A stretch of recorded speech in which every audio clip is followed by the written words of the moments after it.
उपसभापति कौन कह आज साम्राज्य लखिं कौन ट्रक मान समस्या रोचे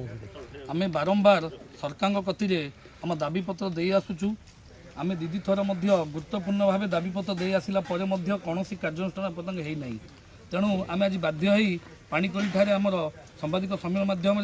जन चाहूँ कि आम जो 14टा दाबी देइथिलु सेथिरु जोटा 2-4टा आम न्याज्य दाबी होची आज पर्यंत से समाधान हो पारुनी ट्रेन रे 60% ट्रेन जाऊ 40% ट्रक जाऊ से आज पर्यंत हो पारुनी गाड़ी वाला टैक्स उपर टैक्स गाड़ी जो रेट जो डीजेल रेट आज पर्यंत बढ़िलानी मु जोटा विगत कही आसती कि 20 वर्ष तले जो रेट थिला आज से रेट किंतु डीजेल आसी पहुँचलानी 60% अधिक आसी पहुँचला किंतु आम भड़ा धार्य करा जाउनी आमको गाड़ी लुठन करा जाउची टैक्स बाबद रे गाड़ी कागज पत्र बाबद रे आज देखंतु पुणी पॉल्यूशन सर्टिफिकेट जोटा 200 टका पॉल्यूशन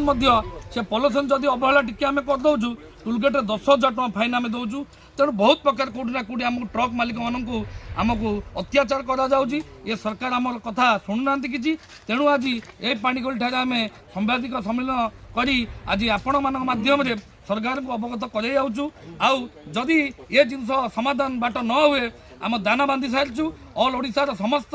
ट्रक मालिक एकजुट आम आंदोलन बड़ धरण करी आम राज्य सरकार पहुँची आम दाबीपत्र देवु।